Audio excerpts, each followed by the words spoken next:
This video is in continuation with one of our previous videos related to histograms.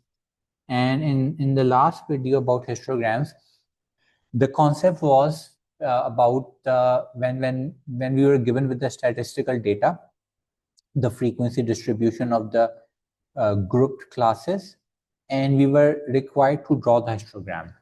Here the case is other way around.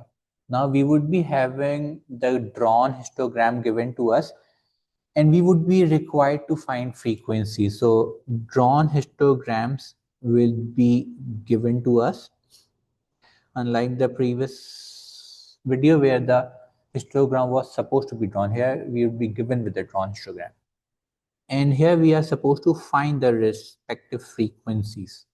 So this is what makes this video different from the previous one. So let's consider this example of what we can see below. In case of this example, this is about 126 members record the number of hours they read in 1 week. The histogram shows the result. So if you may look at this histogram carefully, the vertical axis here represents the frequency density.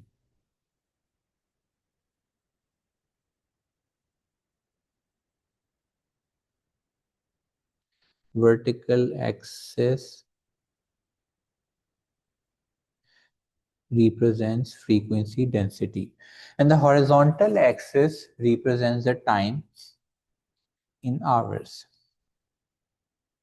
The question says we have to use this information from the histogram to complete the frequency table. This below given frequency table is to be completed, and to complete this table we have to refer to this drawn histogram.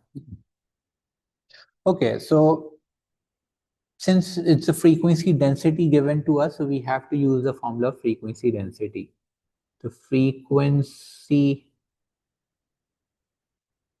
density, the formula was a frequency upon the class width. Okay, so we have to make the use of this formula. So frequency density is equals to frequency upon the class width. And to find frequency, it would be simply frequency density into the class width. So let's work it out for the very first class. The very first class, we have the frequency density covering 6 different squares, 6 small squares. And if you focus on the scaling, we have 10 different small squares or 10 small squares covering the frequency density of 5 units. So that means 6 small squares would be covering the frequency density of 3 units.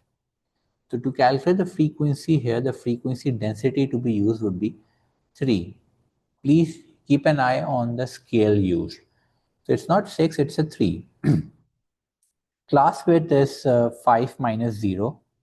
So 5 minus 0, that's a 5 only. We get the frequency to be calculated as 15 for the very first class. Moving on for the second class, again frequency density times the class width. Frequency density here, it's just 2 units below 10. And 2 units below 10 means, 2 squares below 10, and 2 squares below 10 means we have already evaluated the scale. 2 small squares makes up 1 unit. So it's 1 unit below 10. That means the frequency density is a 9 here. Class width, so that's 8 minus 5, which is a 3. 9 3s are 27. So we get the second frequency as 27. Next, it's 8 till 10 class. 8 till 10 class is having the highest frequency, which is a 15. Frequency density, sorry, which is a 15. And the class width here is 10 till 8. So 10 minus 8, it's a 2. So class width of 2. 15 times 2 is 30. So we get it as 30.